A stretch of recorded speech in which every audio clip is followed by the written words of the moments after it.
Hey, what's going on, guys? It's Aurelius here on the USA Gundam TV channel. If you guys are not already subscribed to this channel, do consider subscribing, just because we do live streams, Adam and I, every 2 weeks here on the channel, where we answer a bunch of questions from you guys. I was giving a kit away during those live streams as well, and then as you may have seen lately, I've been doing some live streams here on this channel as well, some live builds and some other stuff as well. So if you're not already subbed here, do consider it. But in today's video, I'm going to be counting down the top 10 third-party or original mecha models from 2025.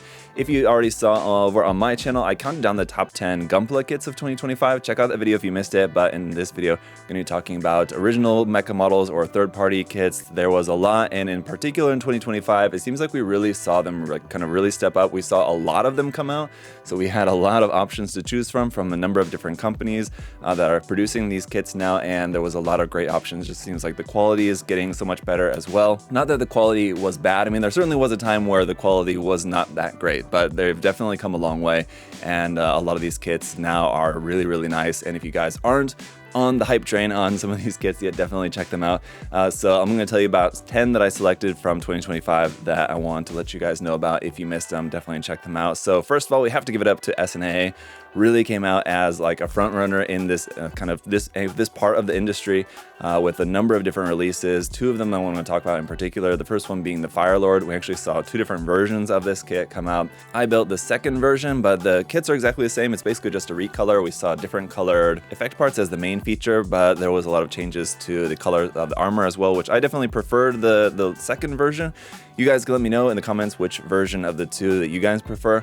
But either way, a really cool kit in that larger kind of 1/100 scale master grade kind of size. But the fit on this one's really nice. The details, the sharpness of the mold, just all built around a really solid frame too. So even though it's a big kit with like big weapons and accessories, it can actually use them well, and you don't have to worry about weight issues.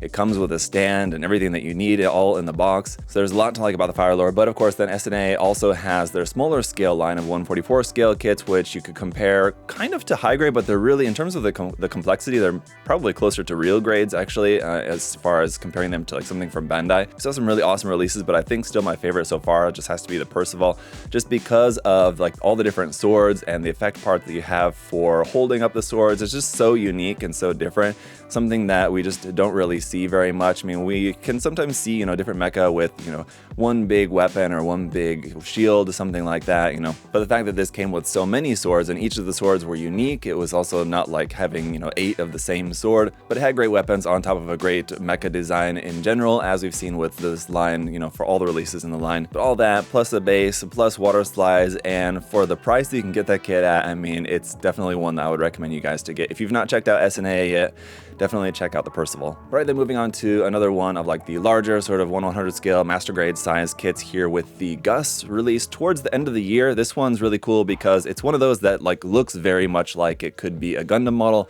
but it's not, so it's very close. So, we have a range in these third-party kits. There's some that do look much closer to being a Gundam model and some that look much more different. But if you wanted something that was basically like a master grade Gundam kit without it actually being a Gundam, I mean, it does certainly look a lot like the Pale Rider, sort of something like that. This is definitely one that I think you could put on your shelf of master grade kits and it would blend in pretty well. And the details and the part separation, everything on this kit look really nice. It does have a nice arrangement of weapons on this one as well. And again, like is basically the case I think for almost all of these kits that I've got on the list, is that they come with decals, which is something that we just can't really expect from Bandai these days. It's usually something that you have to buy separately. So, I mean, that's one thing, aside from usually the prices being much more reasonable, that is great about these third-party kits, is that a lot of them do also include different things like decals, stands included with the box, and different things like that. So, all right, up next, going in a little bit different direction here with the Starflower Lily. This one also came out towards the end of the year. This one was a super cool build, super unique, and I really liked this one for how unique it was in the genre that we're seeing like expanding a lot these days of like girl plow or like Mecha Musume kind of model kits. Kotobukiya is making them, Bandai's making them, everybody's making them these days. But the Starflower Lily was really unique, just not only in the design, but also just the construction. So building the kit was a very different building experience. If you build a lot of like Megami Device and Frame Arms girl kits from Kotobukiya, and then you build like Bandai's 30 Minute Sisters kits, if after building a lot of them, they can feel, very familiar.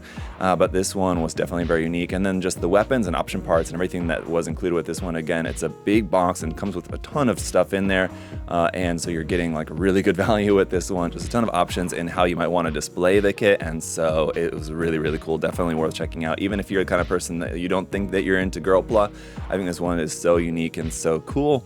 It's definitely one you got to check out. All right, then getting back to Mecha, but switching it up to the little bit smaller scale of model kit here with the Tianwei, which is basically sort of something similar to like an MGSD kit. Really enjoyed this kit. It was a ton of fun to build. A really nice design, really nice details on this one as well.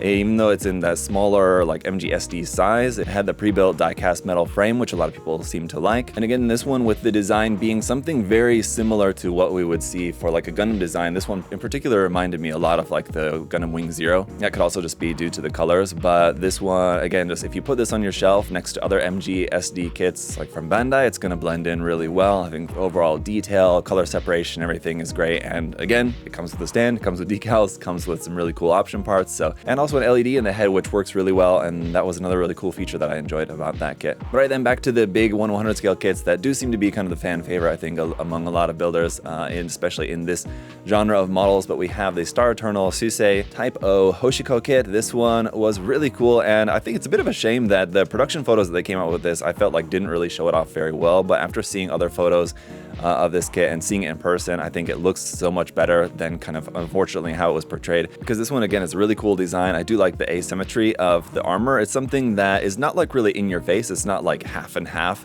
you know, half one color, half the other. But it does add a nice twist to the design overall. This one, again, being something that looks very similar to just like a master grade Gundam kit with a lot of great color separation. Again, a lot of great details on there. Some really cool weapon options with that big backpack as well. If you're the kind of person that's lamenting the fact that Bandai is not giving us a whole lot of master grade Gunpla model kits these days, this and like something else like the Gus, as we talked about before, are perfect candidates for you to check out. With this one in particular, I think scratching that itch for a lot of people if you're more into the designs of something like Gundam Seed, Gundam 00, some of these alternate universe Gundam series. That being said, if you did prefer the look of Mecha that look a bit more like they're from Gundam UC, we did also have the Jedha kit which came out, and this one was another really nice build. Built a little bit more like an RE100 kit than a full-on master grade. It didn't have quite the parts complexity under the hood that we've seen from like some of the other kits on this list, but personally I don't mind that at all. Having a little bit simpler inner frame just sometimes means that just the kit's going to be less heavy, you have less weight issues to worry about, and just kind of general a little bit more kind of smooth building experience. Sometimes having a ton of parts is great, but if you want something a little bit more relaxing,